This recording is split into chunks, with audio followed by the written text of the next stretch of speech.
The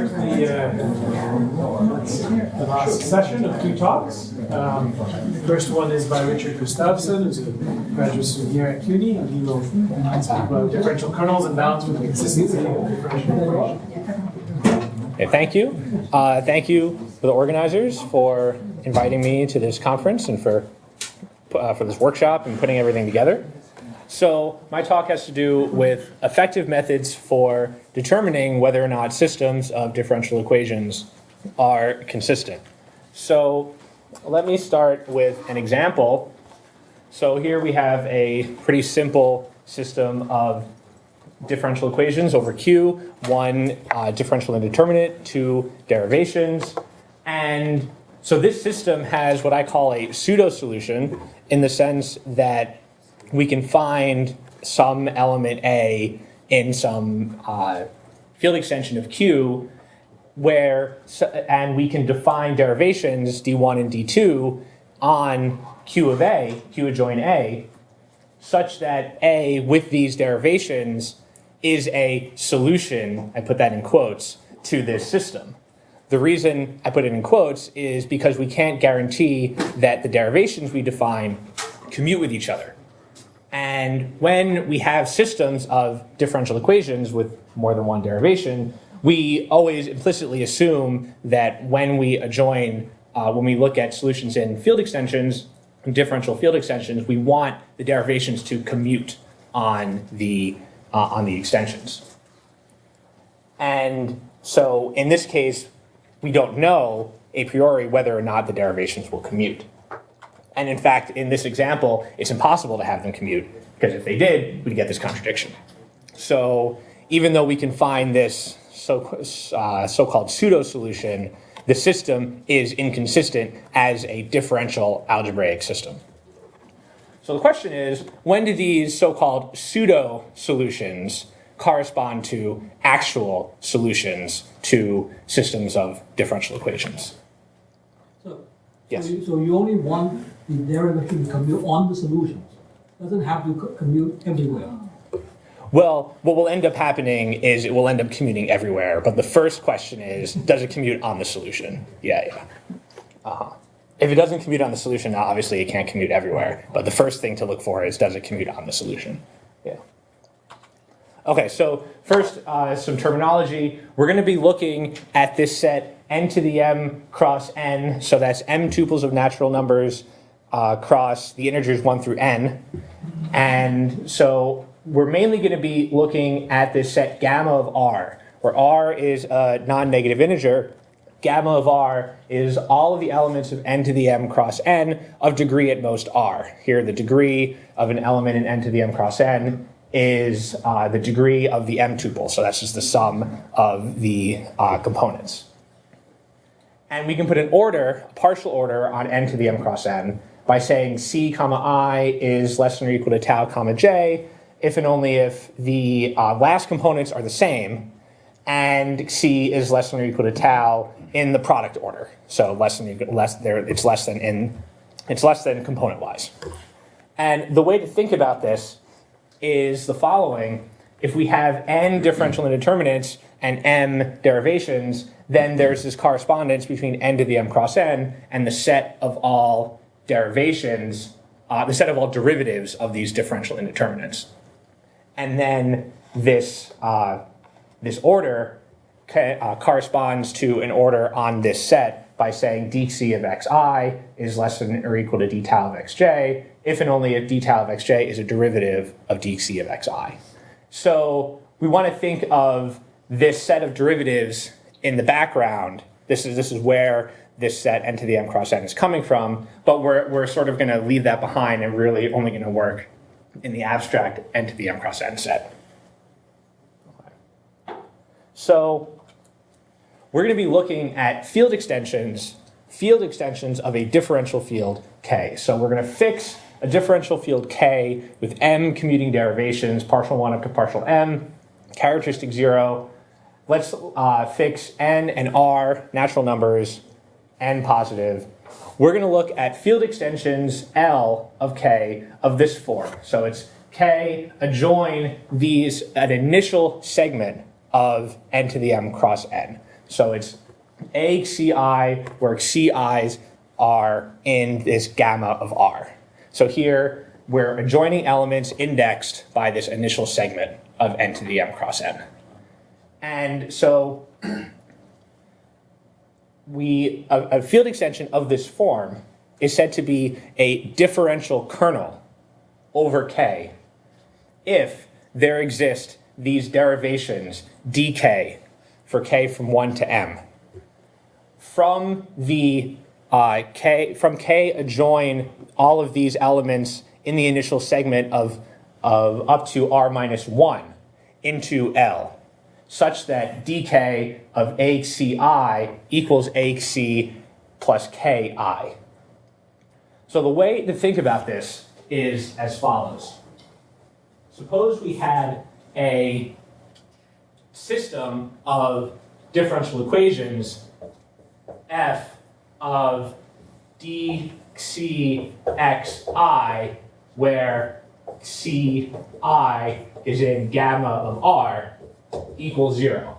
So we had this system of polynomial partial differential equations, and we had we were able to find some algebraic solution to this system. So we now think of it as a system of algebraic equations. Suppose we found an algebraic solution to this, and let's call our algebraic solution ACI, where now Ci is in gamma of R. So this is some algebraic solution to our original system of polynomial differential equations. So when you write L is equal to that stuff, you're not assuming that AXCIs are algebraically independent over K. They're not necessarily algebraically. No, not necessarily. So this is where. So let's say this is some algebraic solution of this system.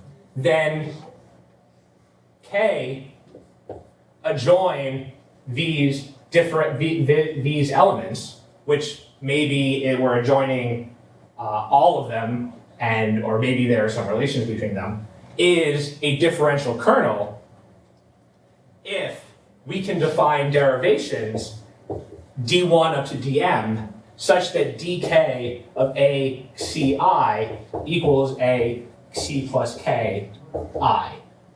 And the reason we want this requirement is because the ACIs correspond to the dC of xi. And so saying dk of ACI equals AXC plus Ki, this corresponds to saying dk of dC xi equals dC plus K xi. dC plus 1, C plus K, xi. Yes? So in particular, if you had an honest actual solution to the differential equation, and you built this field L by adjoining that solution in its first case derivatives, then this condition would be satisfied. Yes, that's correct. Yeah. So this is what a differential kernel is. And we call R, we call that the length of the differential kernel. Maybe it follows the capital DKs will then commute on. No, so they will commute on the solutions AXCIs up to R minus 1. Yes, they'll commute up to length R minus 1. So let me just give a simple example. So this is our original system that we were looking at, the d1x equals x, d2x equals 1. So here we can think of this as a differential kernel by adjoining to Q 3 elements, A00, A10, and A01, where the AIJs, they're algebraically independent, except we have to add on these two relations, namely A10 minus A00 equals 0, and A01 minus 1 equals 0. That corresponds to the system of equations. And then if we define derivations d1 and d2 from Q adjoint A00 into L by setting d1 of A00 equals A10 and d2 of A00 equals A01, then this becomes a differential kernel. So there is a slight typo in the previous slide. Really? Yeah, because you see k here is just a number, 1 to m. Ah. Actually, you're adding it to a vector. It's bold case. So you really mean 0, 0 Not thing, doing a and distinction. I place you have Yeah, the 1, little k and or you bold have k are distinct. and then the rest. So this is distinction. Oh, yeah. Okay, you're right. It says on the slide. No, yeah. Right here? That's what you're talking about? Yeah. But then you're using, you have bold-faced k. All right. Yeah. Sorry, this is a bold case. That's a Yeah. bold-faced k. Yeah. Okay. So just a note that it's not just because you have an algebraic solution to a system of differential equations doesn't mean you're going to get a differential kernel. It has to be able to satisfy this condition. You have to be able to find derivations that satisfy that condition. So just having an algebraic solution is not enough to guarantee to create a differential kernel. So there is definitely something going on here. Okay.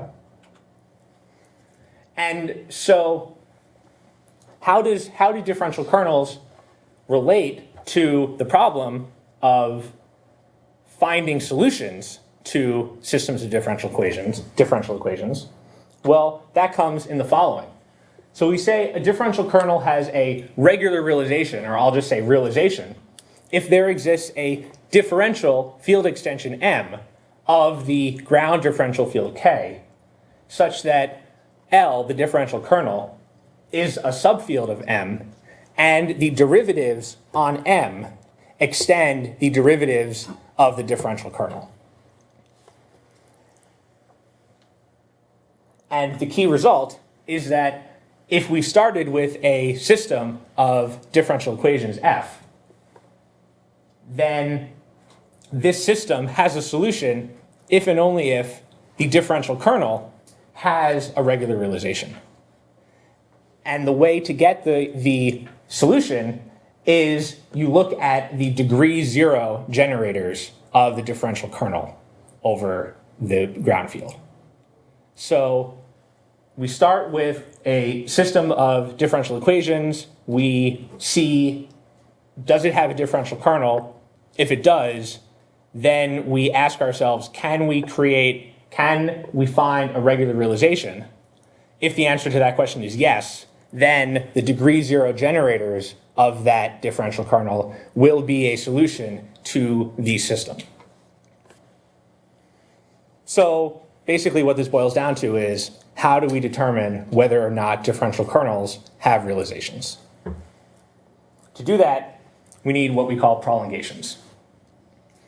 So if we have a differential kernel K, if we have a differential kernel L of length R, we say a prolongation of that differential kernel of length S is another differential kernel L prime over K, such that the derivations on L prime extend the derivations on L.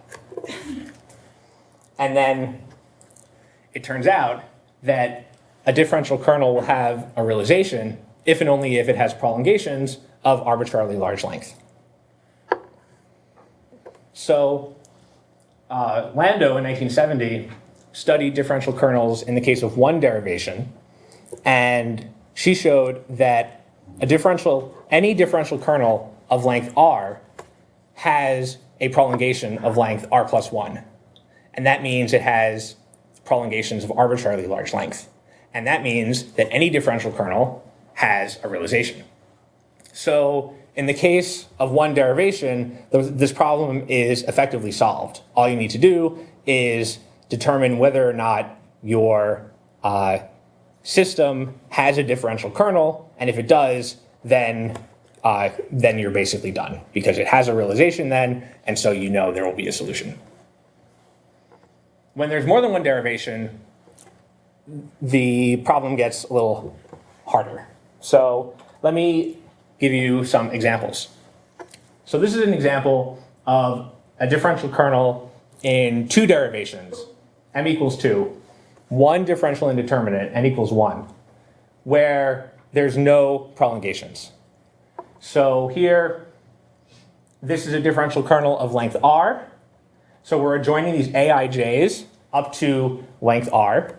And all of the aij's are algebraically independent over Q, except we add two relations.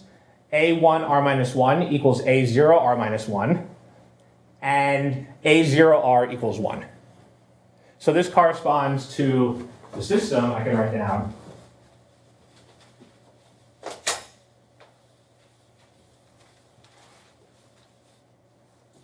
So this would be the system d1, d2 to the r minus 1 x equals d2 r minus 1 x, and d2 r x equals 1.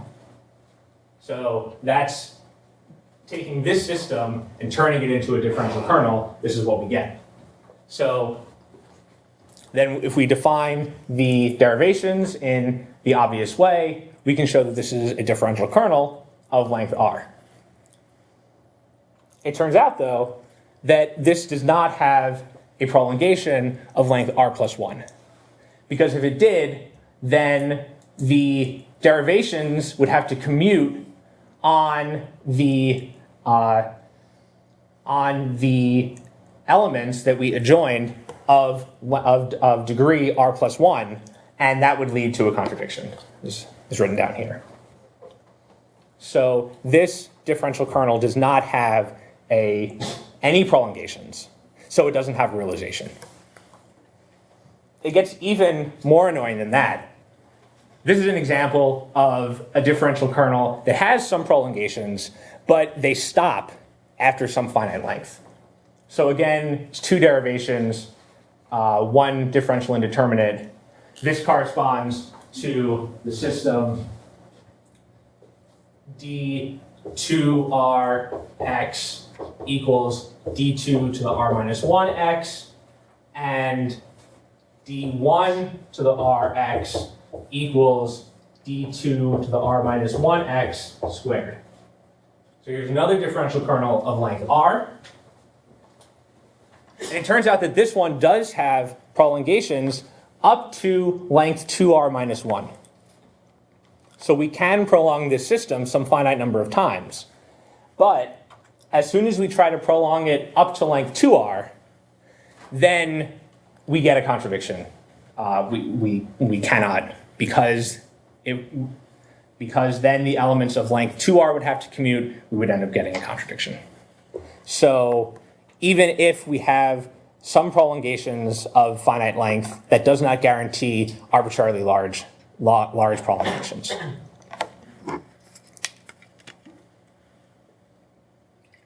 So the question we want to ask is, can we guarantee the existence of a realization by knowing the existence of a prolongation of some finite length, some fixed finite length? And that length might depend on, say, the number of derivations, the number of differential indeterminates, and the order of the system. So before I get into that, let me just introduce some more terminology. If we have an increasing function f from the naturals to the naturals, we say that f bounds the degree growth of a sequence of elements of n to the m cross n. If the degree of the ith element in the sequence is bounded above by f of I. And then we say an anti-chain sequence in n to the m cross n is just a sequence of incomparable elements. Every anti-chain sequence is finite. And we let L, so for fixed n and m, which are fixed throughout this talk, and a function f, like we have above, we let L, which is a function of n, m, and f, be the maximal length of an anti-chain sequence of n to the m cross n of degree growth bounded by f. So this is what this number L is. It's not clear by this definition that L itself is finite, Because yes, every anti-chain sequence of degree growth bounded by f is finite, but it's not obvious that the maximal length of them are finite. You know, they could go to infinity. But it turns out that L is finite, and in a little bit later, I actually won't say what L is, but I'll say a result that depends on what L is. But L, it turns out, is finite. And so Pierce showed that if we have a differential kernel of length r over k, and f is the function f of I equals 2 to the I times r, then if our differential kernel has a prolongation of length 2 to the L plus 1 times r, for this number L I defined, then L has a realization. So Pierce answered this question with this number. So if we can show that there is a prolongation of this length, then we know there is a realization. So what we're going to do is we're going to define this number t to be the smallest number such that if there is a prolongation of this length, then there is a realization. So t depends on m, n, and r. And Pierce basically showed that t is bounded above by this number 2 to the L plus 1 times r. So Omar and Alexei, they were able, by studying lengths of anti-chain sequences, they were able to find an upper bound for the number t, and they showed that t depended, that t was given, an upper bound for t was given by the following. So this upper bound, what they did was they produced a formula for determining the maximal length of an anti-chain sequence of degree growth bounded by some function f. And when they applied it to this function, they got the following result. So here, A is the Ackermann function. And our goal is to find an improved upper bound for this number t. Why do we want to find an improved upper bound? Well, because, as you probably know, the Ackermann function is pretty gross. So here's the Ackermann function, how it's defined, and it grows really, really quickly. So you see it starts off linear, but then when the first input is 3, it becomes exponential. The first input's 4, it becomes this tower of exponentials, and then it only gets worse from there. And if you go back and you look at the results here, you see that the smallest possible value for the first input is 4. And that's the case when m and n are both equal to 1. And when n is greater than 1, the smallest possible value for the first input is 6. So you see that we're dealing with input values for the Ackermann function that will produce these very, very large numbers, very, very large upper bounds that won't be very computationally viable. So even for really small systems. So our goal is to find upper bounds that will produce viable results for, at least for small systems. Let me show you why studying stuff like this is important, some applications. So one application has to do with the effective differential Stellensatz. So if we have a system of polynomial differential equations, f, then the system f equals 0 is consistent if and only if one is not in the differential ideal generated by f. So to determine whether or not one is in that differential ideal, we need to know an upper bound for the order of the derivatives we need to apply to the elements of f. So if we let f to the b be all the elements of f and their derivatives up to order b, then the effective differential Stellensatz tasks us with finding the smallest value b such that one is in the differential ideal generated by f, if and only if one is in the ideal generated by f to the b, where b will depend on the number of derivations, the number of differential indeterminates, the order of the system, and probably the degree of the system in this case. And so it turns out that we can actually find an upper bound for this B in terms of M, N, R, and D, and also in terms of this number T. So Marina Kondratieva, Alexei, and I, we were able to find an upper bound for this number B, and it depends on this number T. And so it's double exponential in T, so if we have a nice upper bound for T, we would end up getting a nice upper bound for this number B. Another application has to do with bounding the size of solution sets to systems of differential equations. So this problem has been studied a lot. It was first studied by Gustavson and Pillay in the case of one derivation. It's been since been studied by a lot of other people since then. So what we want to do here is we want to determine if we know that the number of solutions to a system of differential equations is finite, we want to find an upper bound for the number of solutions. So here, let's start with a system of differential polynomials f, then if we think of f as an algebraic system, then the algebraic solutions will form a variety W. But if we fix in a larger affine space, but if we fix this a variety V in k to the n, and we let Z be all of the points in W that are actually differential algebraic solutions to V, what we want to do is, assuming that Z is finite, can we actually bound the size of Z? And it turns out that we can. So Omar and James Freitag, they were able to find an upper bound for the size of the solution set, and it depends on properties of the variety V and the variety W, but it also depends on this number T.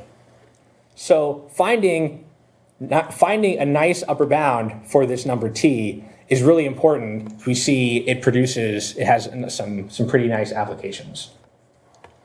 So let me talk about our approach to this.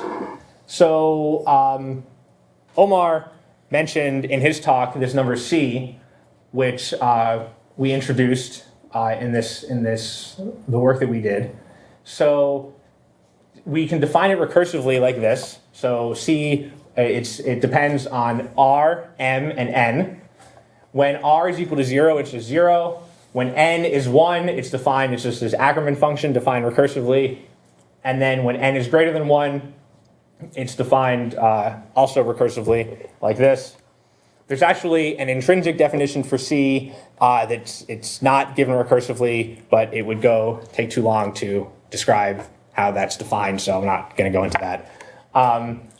It looks a little complicated. Some simple examples that can be worked out pretty easily. When M equals 1, then C is just equal to R. When M equals 2, then C is 2 to the n times R. These can be worked out pretty easily. And then we can actually produce an upper bound for C by this what I call this iterated Ackermann function. So when n equals 1, it's very similar to the Ackermann function. When n is greater than 1, we iterate on the Ackermann function. The difference here, though, is that the iteration takes place in the second component of the Ackermann function instead of the first component. And so this an of xy actually grows a little bit slower than the regular Ackermann function. So as you'll see, this will end up giving us nicer bounds. And so it turns out that C is bounded above by this function an. So our result, using a refinement on Macaulay's theorem on the Hilbert-Samuel function, so using this combinatorial result, we're able to show the following. So if we have a differential kernel of length R over K, and if this differential kernel has a prolongation of length C, then there is some h between R and C such that the differential kernel of length h has a realization. In particular, what this means is that L itself, the original differential kernel, has a realization. So the number t, which was the smallest number such that if our original differential kernel had a realization of length t, had a prolongation of length t, then it had a realization. So this number t is bounded above by C. And so then t is then bounded above by our previous result, bounded above by this iterated Ackermann function.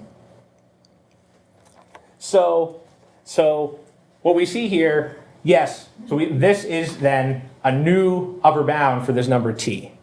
And yes, it's in terms of this iterated Ackermann function, but it ends up being a much improved upper bound when we're dealing with small numbers of derivations.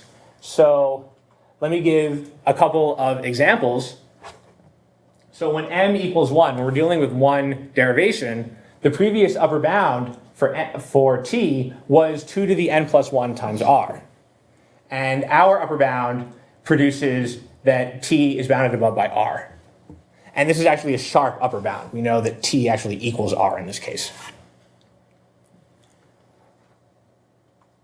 When m equals 2, the previous bound was this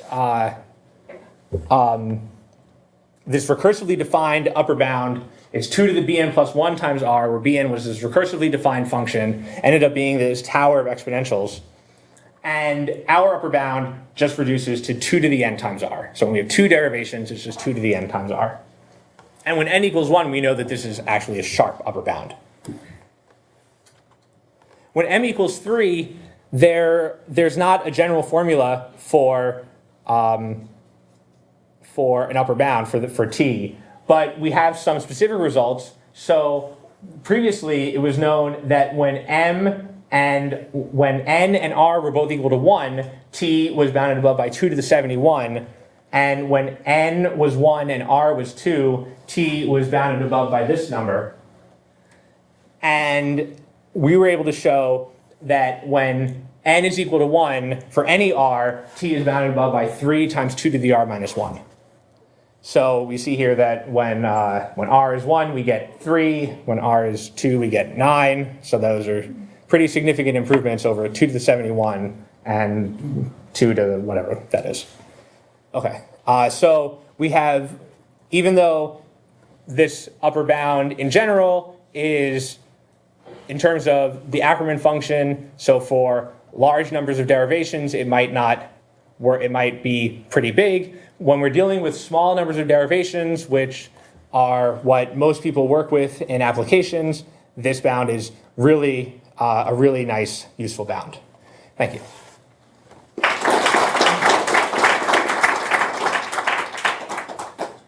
Any questions? Yeah, tell me. Why do you see the derivations commute? It's more natural, at least from a Lie algebraic point of view, that they form a finite dimensional algebra. That's a good question. I've always worked with the case when they commute. I never thought about having them not commute. Just, yeah. Mm-hmm. That would be an interesting thing to look at. Can I say something about that? So I think part of these things will work in that setup, because in that case, if you go to a slightly larger extension, you can assure that things will commute. If you have finite dimensional algebra, You can make larger, them commute. You can make them commute. If you go to a larger extension, By taking some linear it will be combination some with linear coefficients. combinations. and Yes. larger. So I think parts of this thing will. Questions? Is the expectation that, so these are for low values of m, Yeah. significantly better. Mm-hmm. It still grows pretty quickly, I suppose, as n grows. But what does one expect? I don't know how I'm not sure how to make it. But does one expect the actual bound to be something like this, or to actually be much more feasible, even for large m, than the current? We're not 100% sure because it says we found some of our results have ended up producing sharp bounds, we're not. Our guess is that it's not going to be sharp in general. Is that it will probably lead to we could probably get improvements in general because the Ackermann function just grows very, very quickly. But is it even possible that it, for all n, could be just doubly exponential or something? Yes, I mean that would. For all I know, it could be just like a scalar multiple. Yeah, I actually don't know. It could be like n times r. I don't know. No, but it's sharp in this case, 2 to the n. No, it's sharp when n equals 1. Yeah. Right. Yeah, and then there's Yeah. a gap there that big gap. Yeah. Well, thank you, Richard, again. I guess we can return to the original schedule. So that will be 10 minutes, is that right? 35 past? Yep, 4:35. Yeah. A bit more than that.